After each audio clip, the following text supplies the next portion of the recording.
Udah lu mulai dah. Oke, Pak Jenderal. Hari kemarin kita sudah menyaksikan dari proses penangkapan Roy Suryo hingga akhirnya kejaksaan akhirnya menyetujui untuk penangguhan tahanan yang Pak Jenderal gimana? Tadi senyum-senyum aja nih melihat ini Pak Jenderal. Baik, terima kasih. Assalamualaikum warahmatullahi wabarakatuh. Selamat siang dan salam sejahtera untuk kita semua. Tentunya saya memberikan suatu gambaran kepada media dan seluruh rakyat Indonesia. Kan dari awal saya sudah menyatakan bahwa supaya jangan salah persepsi lagi masyarakat di mana tupoksi daripada Polri khususnya penyidik sudah melakukan tugas dan tanggung jawabnya. Dan itu dilindungi oleh undang-undang, walaupun orang berpersepsi segala macam cara. Pernah saya sudah luruskan masalah mengangkat masalah penangkapan segala macam. Karena mereka kan tidak tahu bahwa persyaratan objektif maupun subjektif terpenuhi. Kalau objektif, nggak usah juga menunggu mau diserahkan. Kalau penyidik mengatakan bahwa saya layak untuk nanti, udah tahan dari dulu-dulu. Tapi tentu karena ada masih rasa hamnya, makanya memberikan kesempatan kepada yang bersangkutan. Dan sampai di ujung daripada sebelum penyerahan tahap 2. Saya kan pernah berbicara dengan media bahwa untuk demi pengamanan, nah ini supaya tahu masyarakat, demi pengamanan supaya pada saat diserahkan kepada JPU utuh. Kan kita tidak tahu siapa manusianya. Mau dibilang akan kami serahkan atau segala macam kah, kami kooperatif akan datang, itu kan menurut Anda.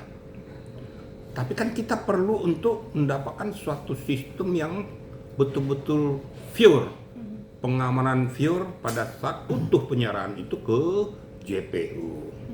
Makanya dipublikasikanlah, diputar balik tentang masalah penangkapan seolah-olah bahwa ini situasi yang sangat gawat. Padahal saya kan penyidik nih, itu dilakukan oleh penyidik adalah menginformasikan bahwa Anda akan segera diserahkan. Makanya diambillah upaya pengamanan, diberikanlah surat perintah membawa, itu yang tidak mau ditandatangan itu. Bahkan ada lagi ya, seorang purnawirawan Polri juga ngomong ada penggeledahan segala macam. Maaf aja, saya nggak menghormati yang bersangkutan ini, ya, karena manusia sudah nggak benar menurut saya. Saya nggak tahu isi kepalanya udah terisi dengan apa, saya juga nggak tahu. Saya terpaksa ngomong kayak gitu, dulu saya masih halus-halus gitu loh. Tapi saya anggap sudah offside. Berkali-kali saya katakan, penyidik itu nggak bego.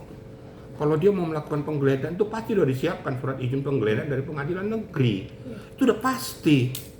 Kecuali penggeledahan itu pada saat tertangkap tangan, berbeda.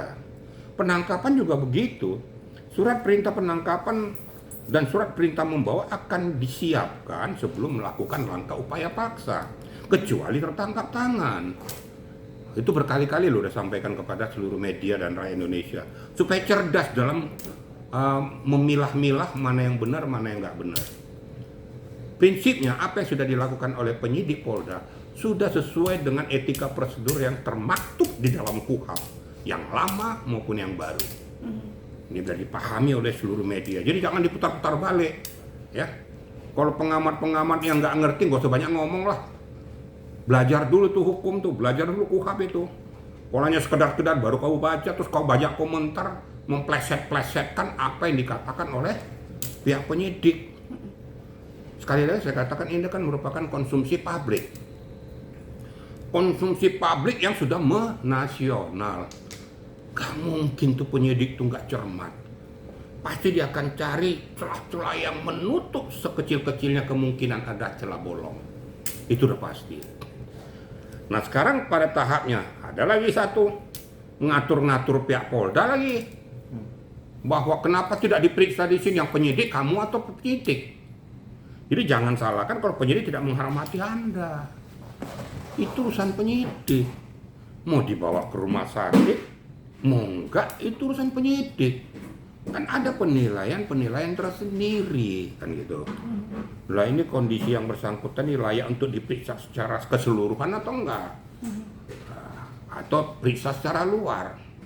Nanti daripada ada hal-hal yang tidak diinginkan terjadi, dilakukanlah pemeriksaan secara komprehensif. Untuk sampai ada lagi gara-gara kayak gitu sampai apa? Untuk nggak kena penyakit TBC itu, konferensi malam-malam jam 2 pagi itu, teriak-teriak seolah-olah bahwa pihak penyidik itu tidak kooperatif, kayak perampok, kayak teroris lah. Saya nggak ngerti dulu belajar di mana dulu gitu loh. Nah sekarang udah diserahkan ke JPU. Kita masuk ke muatan ini. Press release daripada JPU jelas. CQ Kejaksaan Negeri Jakarta Selatan. Bahwa penangguhan dilakukan setelah ada penjamin-penjaminnya. Siapapun penjamin-penjaminnya itu silahkan saja ya. Mau itu mantan purnawirawan kek, mau siapa kek, ya menurut hemat daripada kejaksaan layak untuk dipercaya. Dengan kriteria tidak melarikan diri, kooperatif, satu yang sering saya sampaikan kepada seluruh media sebelum terjadi, tidak mengulangi perbuatannya. Sekali lagi, tidak mengulangi perbuatannya. Itu kan disampaikan oleh kejaksaan itu. Sebelum kejaksaan ngomong, saya sudah ngomong. Karena itu salah satu syarat subjektif yang harus dipatuhi oleh tersangka. Yang sekarang sudah masuk ke JPU, sudah status jadi terdakwa. Nah ini dilakukan yang kedua. Yang saya masih ingat bahwa JPU mempersiapkan dakwaannya. Ini ditagih sama media ini, sama masyarakat. Yang cuma ngomong-ngomong itu atau nggak jelas nanti. Yang ketiga, mempersiapkan segera untuk agenda persidangan. Kan begitu?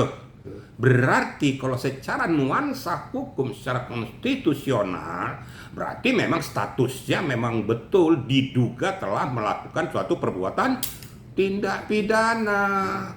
Kenapa? Karena sudah menyebutkan mempersiapkan dakwaan. Berarti siap untuk memasuki arena persidangan. Nanti di sana ajang pembuktian, silakan. Pada saat nanti jaksa JPU menyampaikan dakwaannya, silakan lakukan eksepsimu.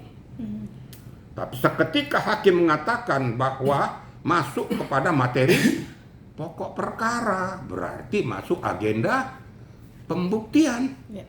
Oh, silakan saja dari satu dengan yang satu mempersiapkan ajang pembuktian. Saksi ahli, saksi adecar, bukti-bukti tambahan yang lain dan lain sebagainya. Saya tidak pada posisi manapun, silakan adukan argumentasi di situ. Biar hakim nanti yang menentukan layak atau tidak divonis atau free spark. Kan pernah saya katakan kan? Saya pada posisi ajukan aja ke persidangan. Supaya jelas. Nah ini sekarang kita lihat aja runtutannya nih. Jadi nggak usah lagi dicampuri orang-orang yang tidak berkepentingan. Apa yang disampaikan oleh JPU menurut hemat saya ya sah-sah saja. Kenapa? Karena itu kan sudah ranah kewenangannya JPU. Sekarang tugas dan tanggung jawab penyidik sudah selesai.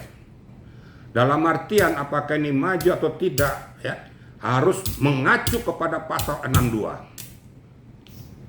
Kalau seandainya deadlock. Gitu ya.